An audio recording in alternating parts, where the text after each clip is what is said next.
오늘 우리가 함께 나눌 말씀은 제목은 이렇습니다. 여러분이 함께 읽겠습니다. 시작.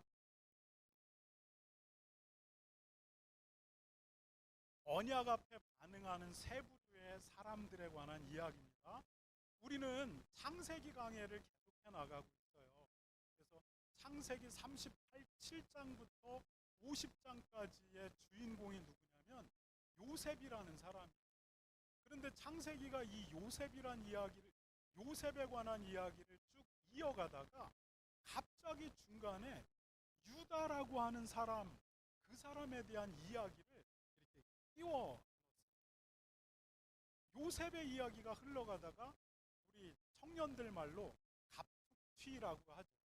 갑자기 툭 튀어나온 사람이란 유다가 갑툭튀합니다.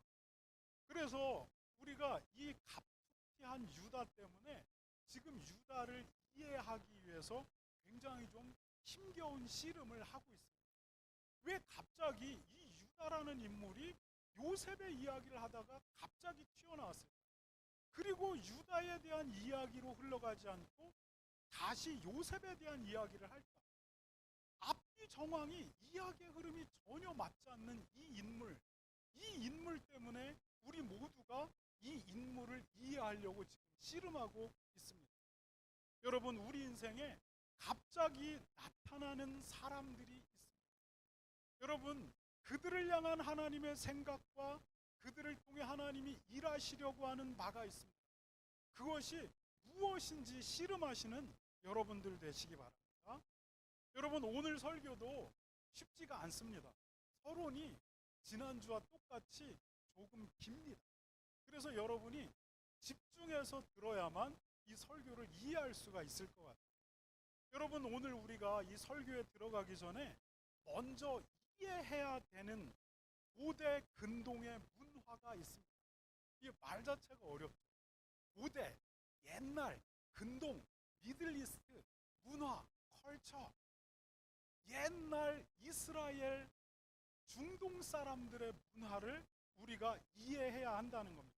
그게 뭐냐면 계대 결혼입니다. 여러분 따라하겠습니다. 계대 결혼. 네, 계대 결혼입니다. 계대 결혼이 뭐냐면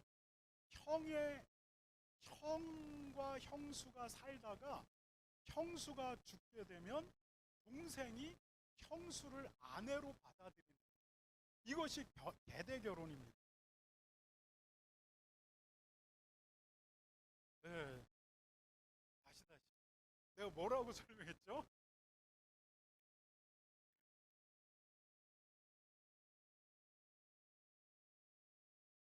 제가 여러분 설교 원고를 이렇게 써보고서 한번 이렇게 생각을 이렇게 다시 하는데, 그런데 어느 순간에부터 브레인이 되게 빨리 돌지 않는다 이런 느낌을 갖게 돼요. 그러면서 이긴데 왜 그렇지? 이런 생각을 하는데, 여러분 맞습니다. 형이 있어요. 이 형이 결혼을 해서 형수가 있어요. 그랬는데 형이 죽으니까 동생이 그 형수와 다시 결혼하는, 이게 계대 결혼. 그런데 형이 죽었다고 동생이 형수와 무조건 결혼하는 게 아니에요. 뭐냐면 형과 형수 사이에 자식이 없는 겁니다. 결혼을 했는데 형이 형수 사이에 아무 자식이 없이 갑자기 형이 죽은 겁니다. 그러면은 형의 동생이 이 형수를 아내로 받아들여요. 그런데 그러면은 이 아내를 동생이 그냥 무조건 받아들여야 되냐? 그렇지는 않습니다. 이 동생이 내가 싫다 그러면 거부할 수가 있습니다. 그런데 고대 근동에서 이스라엘 안에서 이것을 부정한다라고 하는 것은 아주 뼈대가 없는 집안, 아주 상스러운 집안처럼 여겨지게 됩니다. 여러분, 그럼 동생은 무조건 형수를 아내로 받아들여야 되냐? 형수만 아내로 받아들여야 되냐? 그렇지는 않습니다. 만약에 동생이 나하고 결혼하기로 약속한 여인이 있었다, 그러면 그 여인과 결혼해도 괜찮습니다. 그러나 형수도 아내로 받아들여야 합니다. 여러분, 이미 나에게 부인이 있을 수도 있습니다. 그런데 형수가 홀로 되었습니다. 자식이 없습니다.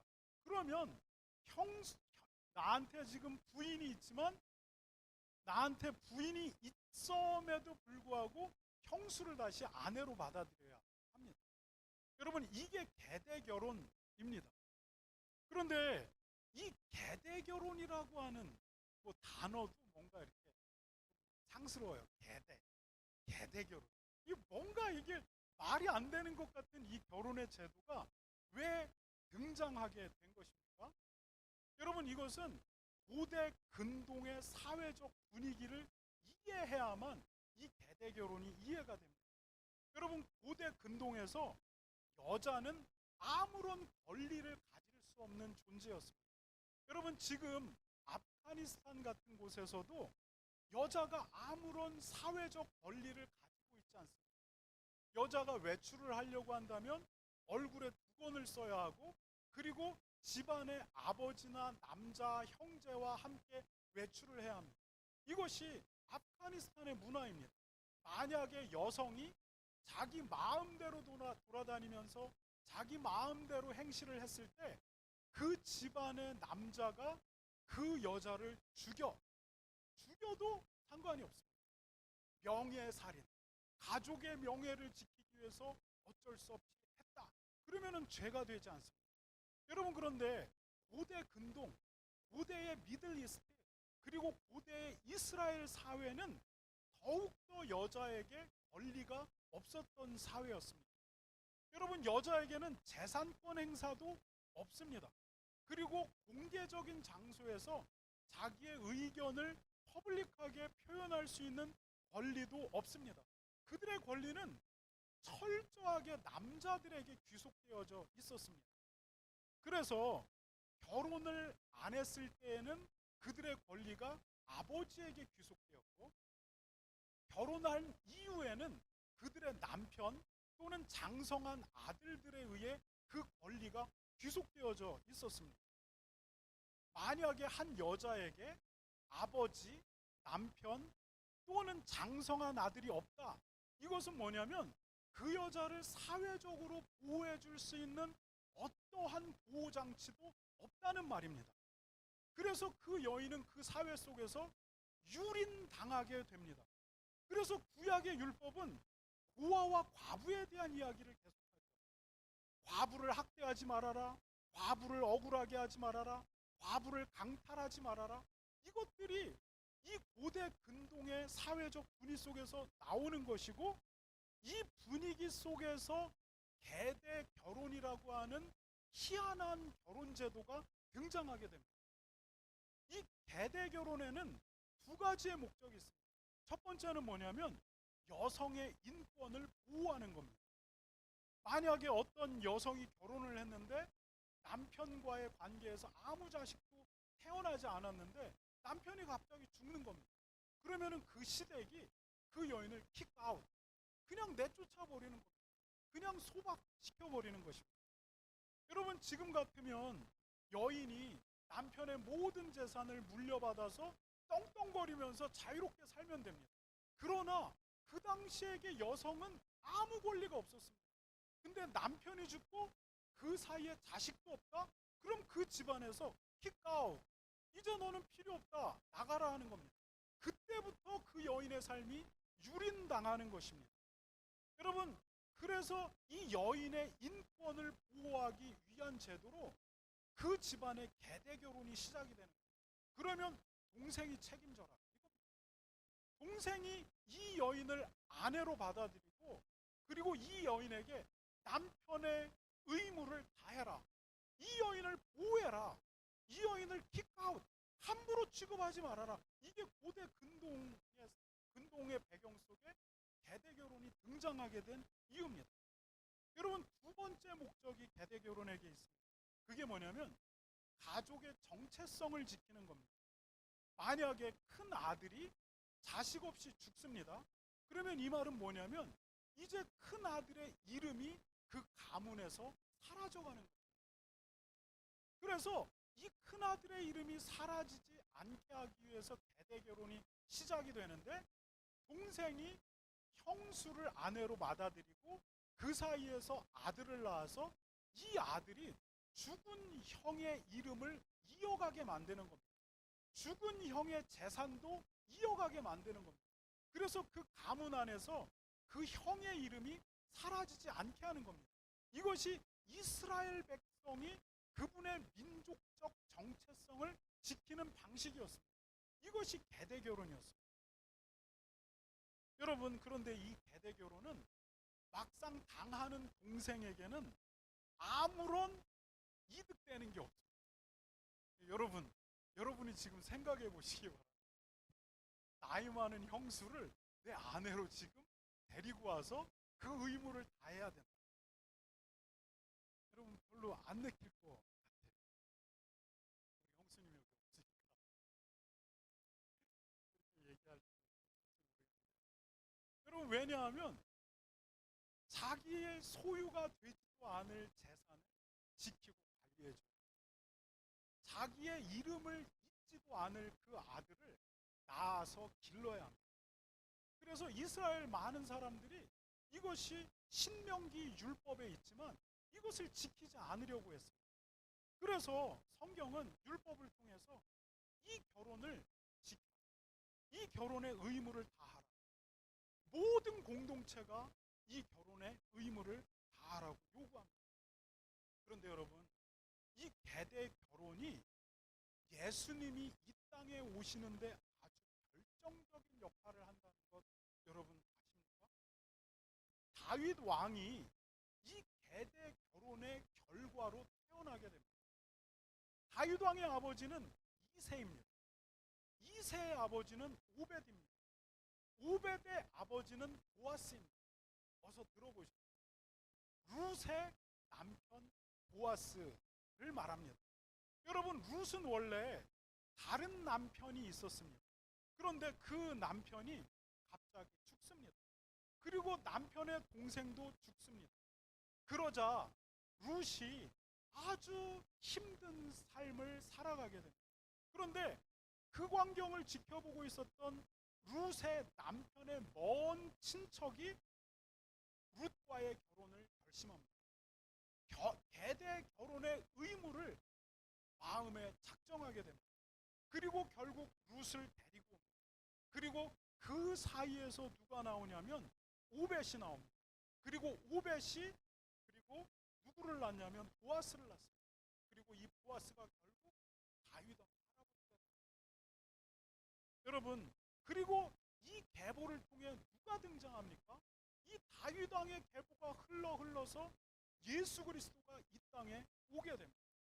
여러분, 그래서 예수 그리스도의 구속사에서 이 계대 결혼은 굉장히 중요한 역할을 합니다. 그런데 여러분, 이 계대 결혼이라고 하는 것이 복음이라고 하는 관점에서 굉장히 비슷한 성격을 갖고 있습니다. 뭐냐면 계대 결혼이 뭐냐면 어려져서 비참하게 죽을 수밖에 없는 사람에게 살 길이 열리는 언약입니다. 마찬가지로 복음 안에서 죄 때문에 죽을 수밖에 없고 심판받을 수밖에 없는 우리들에게 살 길이 열리는 언약이 복음입니다. 여러분, 계대 결혼은 하나님의 백성이라고 하는 정체성을 지키는 언약입니다. 마찬가지로 복음이 뭐라고 얘기하냐면 예수 그리스도 안에 들어와 있는 그를 내가 내 백성으로 칭하겠다라고 하는 하나님의 언약, 하나님의 백성이라고 하는 그 정체성 안에서 그리고 죽을 수밖에 없는 그에게 살 길이 열린다는 점에서 이 계대 결혼은 앞으로 등장할 예수 그리스도의 복음의 예표가 됩니다. 여러분, 여기까지가 오늘 설교의 서론입니다. 여러분, 지난주에 설교의 서론이 굉장히 길었어요. 그런데 어쩔 수가 없습니다. 요셉의 이야기에서 갑툭튀한 유다를 이해하기 위해서는 이 계대 결혼에 대한 이해가 반드시 필요합니다. 여러분, 오늘 우리는 본문을 통해서 계대 결혼이라는 하나님의 언약 앞에서 이제 본문에 등장하는 인물들이 어떻게 반응하는지에 대해서 나눌 것입니다. 그리고 이 반응을 통해서 예수님의 십자가 언약 앞에서 사람들이 어떻게 반응하는지를 링크시켜서 우리가 함께 나누려고 합니다. 여러분, 설교를 들으면서 여러분은 하나님의 언약 앞에 어떻게 반응하고 있는지 돌아보시기 바랍니다. 특별히 성경 안에서 가장 핵심적인 언약, 예수 그리스도의 십자가 안에 둔 하나님의 언약 앞에 여러분은 어떤 반응을 하고 있는 사람들인지 여러분들 돌아보시기 바랍니다. 여러분, 하나님의 언약 앞에서 사람들이 어떻게 반응합니까? 본문에서 첫 번째입니다. 함께 읽겠습니다. 시작. 하나님의 언약과 상관없이 살아가는 사람들이 있습니다. 여러분, 유다의 첫째 아들이 엘입니다.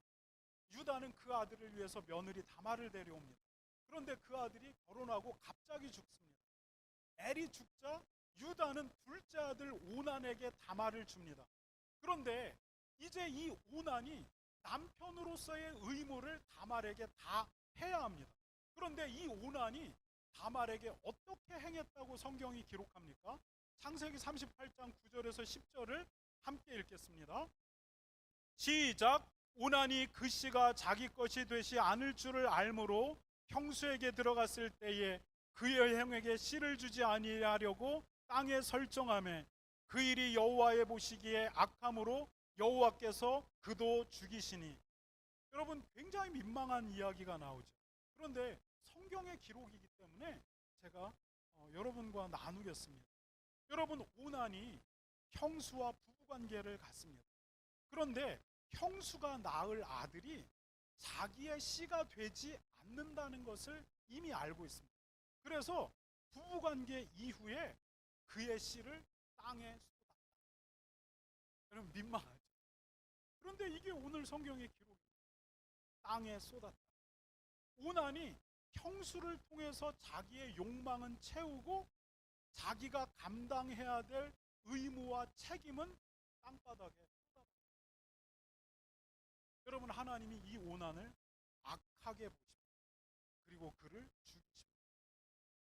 하나님께서 계대 결혼을 두신 목적은 사람을 살리고 보호하고 이스라엘이라고 하는 가문의 정체성을 지켜가는 것입니다. 그런데 오난이 이 언약을 쾌락의 도구로 삼는 것입니다. 오난은 하나님의 언약에 아무 관심이 없는 사람이었습니다. 그에게 중요한 것은 지금 내 이익이 어떻게 되는가라고 하는 셈법입니다. 이렇게 했을 때 이익이 될까 안 될까? 안 되는구나. 그러면 단 것은 먹고 쓴 것은 뱉으면 되겠지. 오난에게 중요한 건 하나님의 언약이 아닙니다.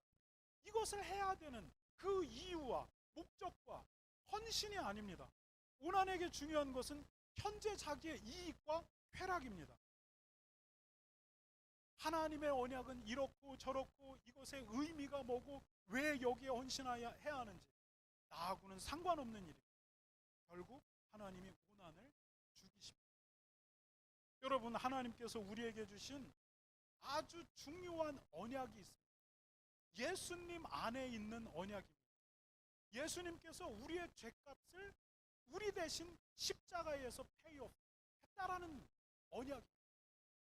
여러분의 죄가 십자가에 달린 예수 그리스도의 고통으로 페이오프 되었다. 이게 하나님의 언약입니다. 그래서 이 예수님을 주인으로 받아들이고 이 예수님을 왕으로 인정하면 네가 살고 그렇지 않으면 죽는다. 이것이 하나님의 언약입니다. 그런데 이 언약과 관계없이 살아가는 사람들이 있습니다. 내가 죄인인지 아닌지 그건 중요하지 않습니다. 죽음 이후에 우리가 누구 앞에 서게 되는지 아무 상관하지 않습니다. 하나님이 있는지 없는지 아무 상관하지 않습니다. 지금 나에게 중요한 것은 지금 나의 이익이고 내 쾌락이지 예수니 뭐니 죄니 하나님이니 다 필요가 없는 것입니다. 나에게 이익과 쾌락을 주는 것이다라고 한다면 그것은 부처님이어도 좋습니다. 무당이어도 좋습니다. 그것이 타로점이어도 좋습니다. 컴퓨터 사주도 좋습니다.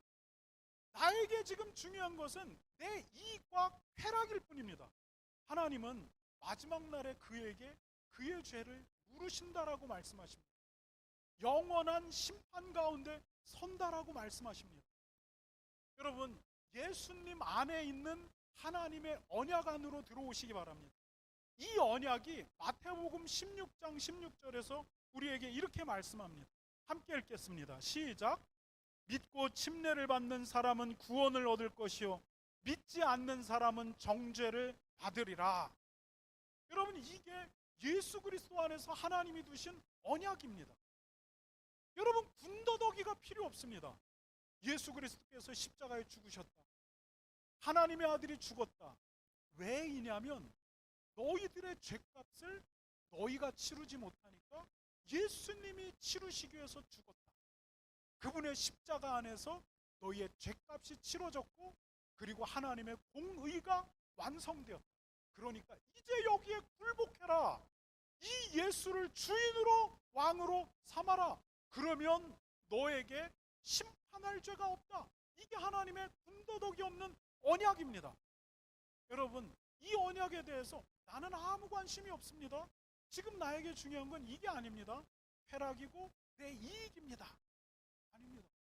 하나님이 이 언약 안으로 들어오라고 우리를 초청하고 있다는 것, 여러분 기억하시기 바랍니다. 여러분, 두 번째, 하나님의 언약 앞에서 사람들은 어떻게 반응합니까? 함께 읽겠습니다. 시작. 자기의 해석 때문에 언약을 따르지 않는 사람들이 있습니다. 유다가 첫째 아들을 다말과 결혼시킵니다. 그런데 몇 날이 못해서 갑자기 첫째 아들이 죽습니다. 그러자 유다가 그 다말을 다시 둘째 아들에게 줍니다. 그런데 결혼 후 얼마 되지 않아 그 둘째 아들도 죽습니다. 이제 유다는 이 다말을 누구에게 줘야 되냐면 막내 아들에게 줘야 합니다. 그런데 이제 겁나기 시작하는 겁니다. 유다가 보기에는 아들들이 다말과 결혼하기만 하면 죽는 것입니다.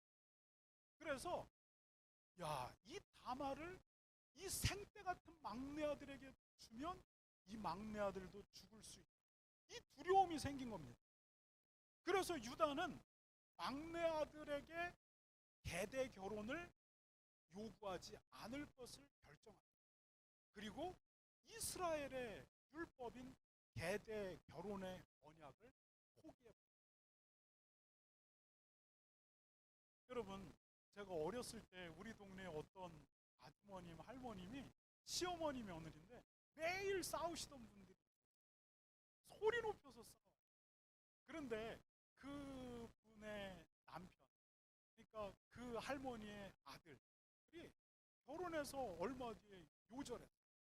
그리고 그 아주머님이 그 집에서 그냥 계속 아이들 키우면서 삽니다. 그런데 그 할머니가 맨날 그 아줌마에게 했던 얘기가 뭐냐면 서방 잡아먹은 이은, 서방 잡아먹었다. 그래서 어렸을 때 저분은 남편을 잡아드셨나 봐. 그래서 어떻게 남편을 잡아드셨지? 내가 이런 생각을 하면서 아주 어렸을 때 이런 생각을 했어요. 그런데 여러분, 유다가 그렇게 생각해요. 다말이 서방 잡아먹은 마지막 막내 주면 이 두려움을 엄습해오고 그래서 계대 결혼의 언약을 포기해요. 여러분, 그런데 성경은 지금 유다는 그 아들들의 죽음을 어떤 방식으로 해석하는 거냐면 다말이라고 하는 며느리가 아들들에게 불행을 가져온다고 해석하는 거예요. 아들들의 죽음을 불행과 행운이라고 하는 관점으로 해석하는 거예요. 그 속에서, 그 해석 속에서 유다는 하나님의 언약을 포기합니다. 여러분, 그런데 성경은 유다의 아들들이 죽은 이유를 무엇이라고 분명하게 밝힙니까? 우리가 본문 7절, 9절, 10절을 다시 한번 읽겠습니다. 여러분이 읽어보겠습니다. 시작.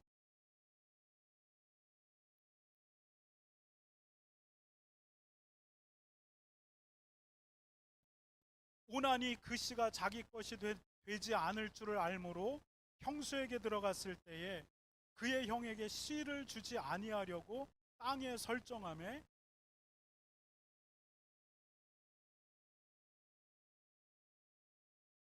여러분 성경은 오난과 엘이 갑자기 죽은 이유를 그들의 죄 때문이라고 말합니다. 그들은 이미 오랫동안 하나님께서 싫어하시는 삶을 살았습니다. 하나님은 그들을 향해 이미 오랫동안 참았습니다. 그러나 그들은 끝까지 돌이키지 않았습니다. 그래서 하나님이 결정적인 순간에 결정적인 죄가 드러나게 하시고 그들을 죽이시는 것입니다. 이것이 오난과 엘이 죽은 이유입니다. 여러분, 우리의 삶을 이렇게 돌아다 보면 하나님이 우리를 심판하시는 방식이 뭐냐면 우리 모두가 생각해도 객관적인 죄가 그리고 그 죄 아래서 어떤 사건이 일어나게 됩니다. 그래서 우리 모두가 생각하기를 이렇게 생각해요. 겉으로는 말하지 않지만 하나님이 행하시는 일이다라고 생각합니다. 그런데 여러분, 하나님이 그 한 사건으로 그를 심판하시는 게 아니에요. 이미 그에게는 많은 일들이 일어나고 있었고 하나님의 경고가 그에게 있었습니다. 그러나 돌이키지 않아요. 그런데 모두가 명명백백히 알 수 있는 어떤 한 사건이 터져나오게 됩니다. 그리고 그 사건을 계기로 그 삶에 하나님의 징계가 시작이 됩니다. 그래서 모든 사람들에게 표본이 되는데 뭐냐면 하나님 두려워해 이렇게 생각하게 돼요. 그런데 여러분, 그 한 사건 때문이 사실은 아니에요. 엘과 오난의 삶에는 이미 하나님 보시기에 악한 삶이 지속적으로 계속 가고 있었어요. 그리고 하나님이 마지막 최종 징계를 그들의 특별한 죄와 연결시키는 거예요. 여러분, 성경은 엘과 오난의 죄가 죽음이 그들의 죄 때문이다라고 명명백백히 이야기합니다. 그것은 다말 때문이 아닙니다. 다말이 그 집안에 불행을 가져왔기 때문이 아닙니다. 다말이 불행을 가져오는 여인이기 때문이 아닙니다. 그것은 엘과 오난이 하나님 앞에 범죄하고 있기 때문에 하나님이 치신 것입니다. 그런데 유다는 이렇게 해석합니다. 다말은 불행을 가져오는 여인. 여러분, 이 신에 휩싸이게 되면 근거 없는 두려움을 갖게 되고 그리고 그것은 우리를 잘못된 믿음으로 끌어내게 됩니다. 여러분, 하나님은 그게 아니라고 이야기합니다. 그것의 원인이 네 죄 때문이라고 얘기하는 것입니다. 여러분, 성경은 이 땅에 일어나는 모든 일이 하나님의 손에서 일어난다라고 말합니다. 우리가 이해할 수 없는 일이 사실은 굉장히 많습니다. 그러나 성경은 이 세상의 모든 일이 하나님의 주권에서 일어난다. 참새 한 마리도 그냥 땅에 떨어지는 법이 없다라고 말합니다. 여러분, 초대교회에 디다케라고 하는 문서가 있습니다. 성경만큼 오래전에 제자들에 의해 또는 속사도들에 의해서 쓰여진 문서입니다. 그 문서에 의하면 뭐라고 얘기하냐면 성도들에게 모든 사소한 일도 그냥 일어나는 법이 없고 하나님의 주권 속에 일어난다라는 것을 여러분 기억하십시오. 이렇게 권면합니다. 여러분, 모든 일은 하나님의 손안에 일어납니다. 단순히 행운과 불행의 관점이 아닙니다. 그렇다면 하나님의 백성이 어떤 일을 만났을 때 그 앞에서 그 사건을 해석하는 태도는 뭐야 합니까? 하나님이 왜 일을 행하셨을까라고 묻는 것입니다. 그런데 유다는 이것을 자기 아들들의 죽음을 불행과 행운의 관점으로 해석하는 겁니다. 그래서 하나님의 언약과 한 발도 멀어지게 되는 것입니다. 그리고 하나님의 언약을 포기하는 것입니다. 여러분, 해석을 잘못하게 되면 우리가 하나님의 언약을 믿지 않게 됩니다. 여러분, 예수님을 통해서 하나님이 우리에게 아주 중요한 언약을 주셨습니다. 뭐냐면 예수님이 십자가에서 우리의 죄값을 우리 대신 치렀다라고 하는 언약입니다. 그 예수님을 주인과 왕으로 믿고 따라가는 사람에게 작정되어진 심판이 없어진다라고 하는 약속, 언약입니다. 그런데 우리가 이 언약을 우리의 상식 안에서 해석합니다. 그런 게 어딨냐는 겁니다. 내가 죄를 지었으면 내가 죄값을 치러야 되는 것 아니냐는 겁니다. 왜 남에게 뒤집어 씌우냐는 겁니다. 왜 비겁하게 남의 뒤에 숨냐는 것입니다. 천국에 가고 싶으면 내가 공덕을 쌓고 착한 일을 더 많이 해서 인정을 받아야지 왜 예수님께 기대냐는 겁니다. 합리적인 말 같고 논리적인 말이고 상식적인 생각입니다. 앞뒤 정황이 정말 딱 떨어지는 말 같아 보입니다. 정말 양심 바른 이야기 같습니다. 정말 의로운 말 같습니다. 그런데 문제가 있습니다. 우리에게 그럴 능력이 없다는 것입니다. 우리뿐만 아니라 이 세상 모든 사람이 자기의 죄값을 치를 능력이 없고, 그리고 하나님 앞에 인정받을 만한 공덕을 쌓을 능력도 없다는 것입니다. 네, 그 생각은 상식적이고 이성적이고 아주 훌륭합니다. 그렇다면 이제부터 그게 옳다라고 생각하면 여러분은 그 생각대로 하셔야 합니다. 지금 이 순간부터 여러분 죄를 멈춰야 합니다. 대신 하나님 앞에 인정받기 위해서 여러분의 공덕을 쌓아나가야 합니다. 무엇부터 해야 되냐면 지금 당장 옆 사람을 향한 시기심과 질투심을 멈춰야 합니다. 지금 당장 여러분 안에 있는 미움 그리고 음란 멈춰야 합니다. 지금 여러분 안에 있는 이간질, 수근수근 이것을 멈춰야 합니다. 잘못된 자존심과 야망 이것을 지워야 합니다. 그리고 다시는 이러한 죄를 품지도 말고 생각하지도 말아야 합니다. 그러면 여러분이 해석하는 대로 하나님이 여러분을 인정해 줍니다. 여러분 그게 틀리지 않은 생각입니다. 그게 바른 생각입니다. 여러분 그 해석이 맞다라고 한다면 여러분 그 삶을 사십시오. 그러면 여러분은 예수 그리스도의 십자가가 필요하지 않습니다. 내 죄값을 치러주시는, 내가 넘어질 때마다 나를 용서해 주시는 예수 그리스도의 십자가가 여러분은 필요하지 않습니다. 여러분은 여러분의 스스로 하나님 앞에 인정받을 수 있고, 그리고 여러분 스스로 구원에 이를 수 있습니다. 그러나 성경은 이미 우리가 파괴된 존재, 망가진 존재라고 얘기합니다.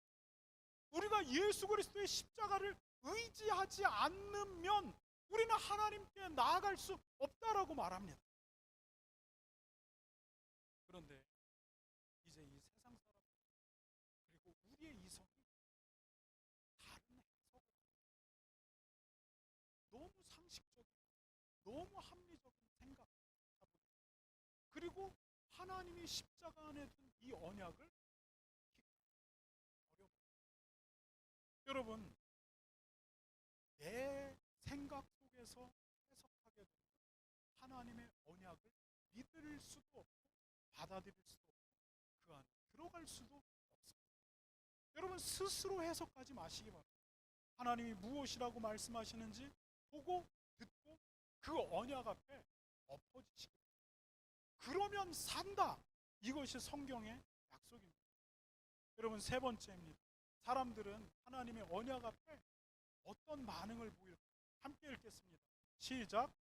이유를 불문하고 언약을 붙드는 사람들이 있습니다. 여러분 다말은 시아버지 유다가 막내 아들을 자기에게 주지 않을 것을 이미 알았습니다. 그리고 이 다말이 약간 비정상적인 행동을 결정합니다. 그게 뭐냐면 시아버지인 유다를 통해서 아들을 낳게 됩니다. 그래서 다말이 자신을 몸 파는 여인으로 변장시킵니다. 그리고 시아버지가 자주 다니는 한적한 길목에 서 있습니다. 그리고 마침내 시아버지 유다를 만나서 그와 부적절한 관계를 갖습니다. 다말은 그 속에서 유다의 두 아들을 낳게 됩니다. 그리고 이 두 아들을 통해서 유다, 여러분 유다라는 말이 유대인이라는 말인 거 알죠? 이 유다에게서 유대인이 나옵니다. 결국은 다말은 이 이스라엘의 가문의 여인으로 남게 됩니다. 여러분, 다말의 행동이 너무 막장 아닙니까? 우리 성원이가 지난주 설교 본문을 읽으면서, 야 아빠, 우리 성원이한테 나 뜨거운 이야기가 얼마나 많은데 이건 너무 말이 안 되는 것 같아. 아빠가 생각해도 말이 안 돼. 여러분, 그런데 지금 유다가 어떤 삶을 살고 있습니까? 아빠와 형제를 떠나 하나님의 비전과 아주 상관없는 길을 걸어가고 있습니다. 이때 나타나는 현상이 뒤죽박 다 엉터버린, 뭔가 맞는 것 같은데 아니고, 아닌 것 같은데 맞는 것 같기도 하고, 아리까리하고 아리송하고, 이게 하나님이 우리에게 원하는 비전의 길에서 동떨어진 방향으로 걸어갈 때 일어나는 삶의 방식. 여러분, 내가 잘 가는 것 같아요. 근데 막 혼란스럽습니다. 뭔가 막 뒤엉켜 있습니다. 맞는 것 같은데 아니고, 아닌 것 같은데 맞는 것 같고, 뭐라고 설명할 수가 없습니다. 지금 유다의 삶이 딱 그렇습니다. 여러분, 다말이 이제 시아버지를 통해서 아들을 낳겠다. 이제 막장이 펼쳐집니다. 그런데 여러분, 이 다말의 결심을 그 당시 문화 안으로 들어가서 하나하나 꼼꼼히 생각해 보면 이해되는 부분들이 있습니다.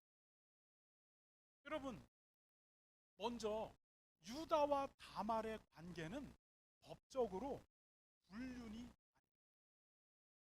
돌에 맞아 죽어야 될 법적 근거가 없습니다. 왜냐하면 여러분, 고대 근동 문화에서 불륜이 성립하려고 하면 두 가지 조건이 있어요. 첫 번째는 뭐냐면 남편이 있는 여인이 다른 남자와 몰래 부적절한 관계를 갖는 거죠. 두 번째는 뭐냐면 이미 한 가문에서 자식들을 낳고 아들을 낳아서 그 가문의 여자가 된 여인이 다른 남자를 몰래 만나 부적절한 관계를 맺는 겁니다. 여러분, 그런데 다말의 경우 어떻습니까?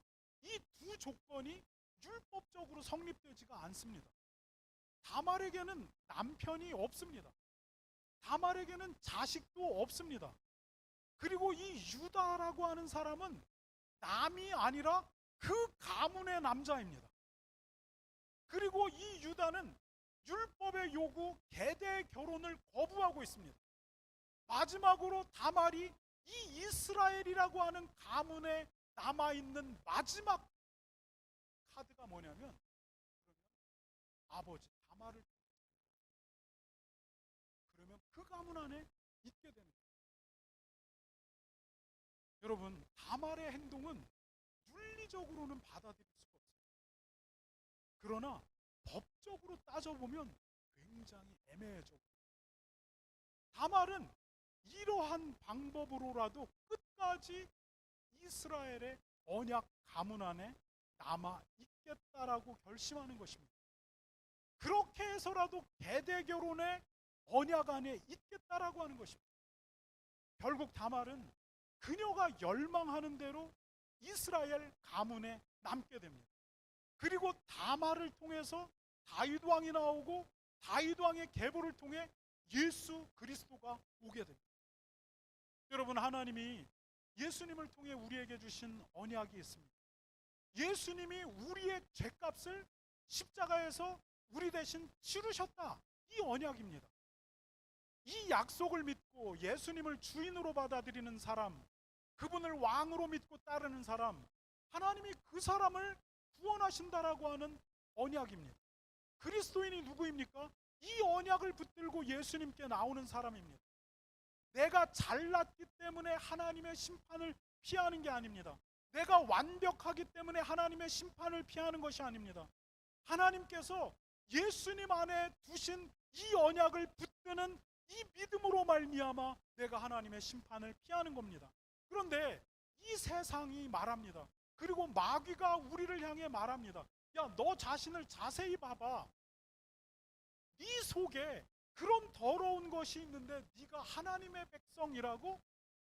야, 네가 여전히 연약함 속에 넘어지기도 하는데, 그런데 네가 하나님의 백성이라고 이렇게 따져 묻습니다.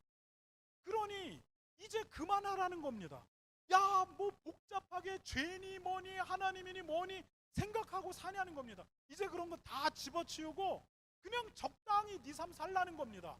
사람들한테 비난받지 않으려면 계례 결혼 형수 얻어. 그리고 얻어가지고 네가 취할 수 있는 달콤함은 먹고 네가 책임져야 되는 부담은 버려버리면 되잖아. 그 다음에 들키지 않으면 되잖아. 야, 그냥 뭐 언약이니 뭐니 이거 붙들지 마. 그냥 살아. 이렇게 얘기하는 겁니다. 그러나 하나님의 언약이 뭐라고 말합니까? 이유 불문하고 이 언약 안에 있으라고 말하는 겁니다. 죄에서 넘어졌냐?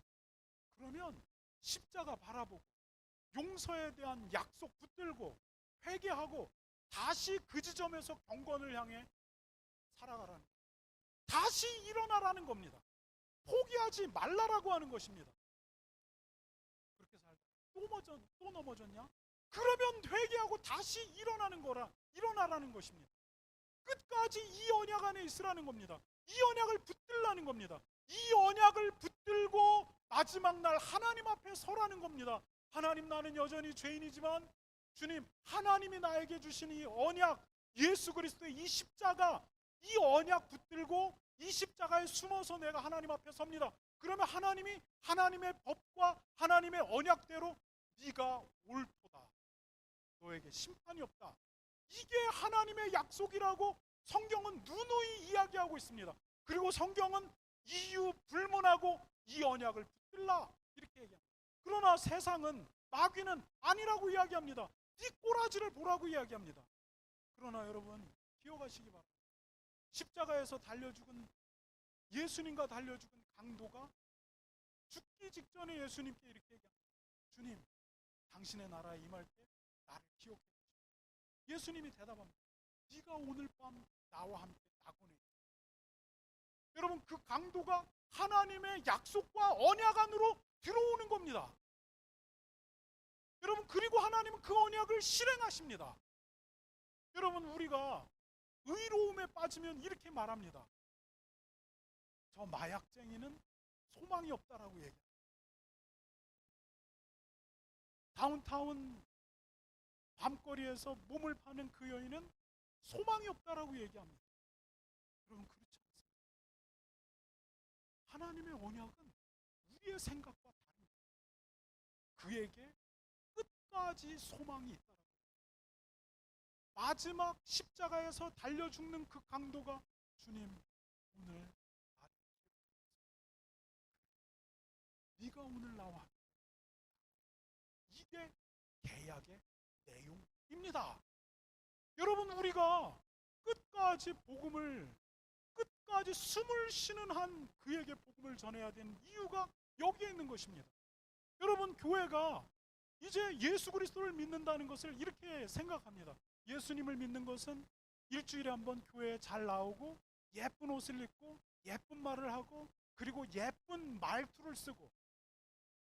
마약쟁이, 몸을 파는 저 여인, 내가 봤을 때 개판 5분 전인 저 사람, 야, 저 사람은 주일 꼬박꼬박 오지도 못하고, 그리고 저 사람은 내가 기대하는 정결한 옷을 입는 것 같지도 않고, 저 사람은 내가 생각하기에 삶을 바뀌어질 여력이 없어.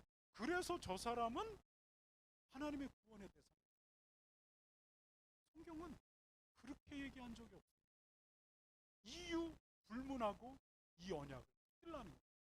여러분, 이 언약을 누가 붙듭니까? 믿어야 붙듭니다. 아무리 목사가 여기에서 이렇게 저렇게 얘기해도 이제 각자의 해석이 있습니다. 각자의 철학이 있습니다. 절대 붙들지 않습니다. 여러분, 성경이 우리에게 믿음을 요구합니다. 믿음이 이성입니까? 믿음이 합리성입니까? 아니요. 여러분의 그 모든 것들을 다 버리고 하나님이 이야기하시는 이 언약에 무릎 꿇으라는 겁니다. 이유 불문하고 무릎 꿇으라는 겁니다. 여러분, 이것이 하나님이 우리에게 요구하는 삶입니다. 말씀을 마치겠습니다. 하나님의 언약에 반응하는 세 부류의 사람이 있습니다. 첫째는 예수님 안에 있는 구원의 언약에 관심이 없습니다. 이익과 쾌락이 내 모든 관심입니다. 두 번째는 예수님 안에 있는 구원의 약속을 내 방식대로 해석합니다. 그리고 언약을 버립니다. 세 번째는 이유 불문하고 이 언약을 붙드는 사람이 있습니다. 다만 마태복음은 아브라함과 다윗의 자손 예수 그리스도의 계보다 얘기하면서 여인의 이야기를 하는데 그 가운데 다말을 집어넣습니다. 이 여인은 침노하는 자의